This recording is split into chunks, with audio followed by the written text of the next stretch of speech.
All right, recruiters, you must prioritize your time. Why? Because you got things to do and money to make, right? All right, watch this video because I'm going to dig into it. Hey, recruiters and soon-to-be recruiters. If you are looking for ways to make money faster and to get your technique stronger, you are in the right place. This is the channel for you. So like, subscribe, and comment, and let's be friends.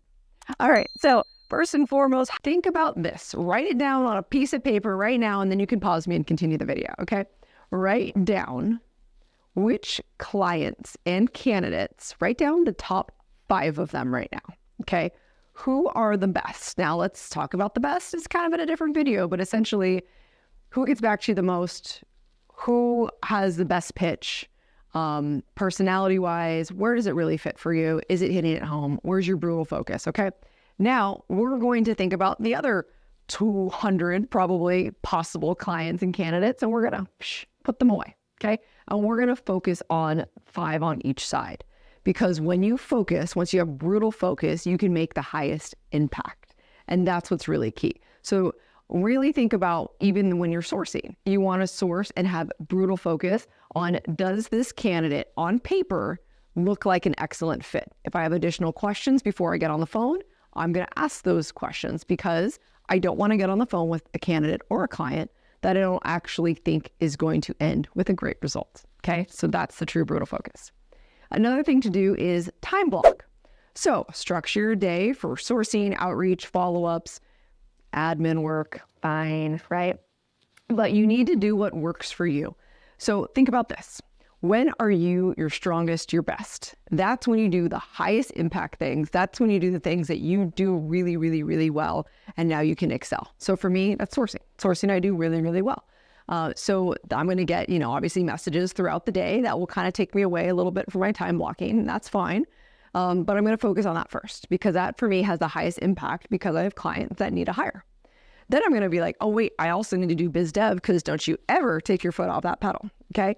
So I'm going to do some biz dev outreach. And then I'm also going to look and say, wait a minute, do I need follow-ups? Do I have anyone at offer stage? Shoot, I had to have done that first, right? So think about all the time blocking things that you can do and what works for you and what is going to make you the most money.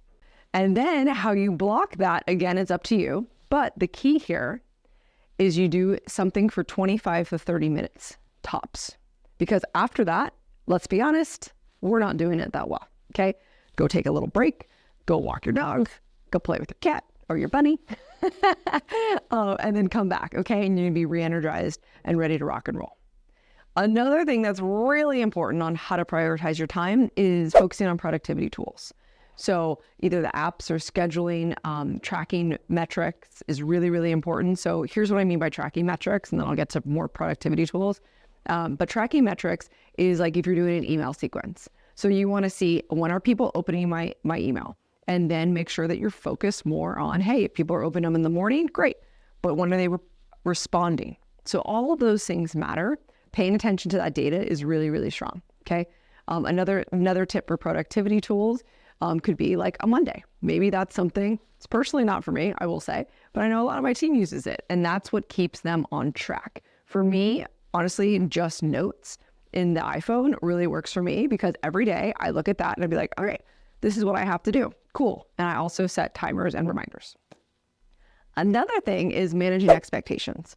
So not only are we managing expectations, and I'm giggling some about what I'm about to say is hard to do, but we're managing expectations on when we're going to, reach out to them, how long things take, whether it's how long it takes to build pipeline, how long it takes during the interview process, how long does it take for feedback, all of that matters.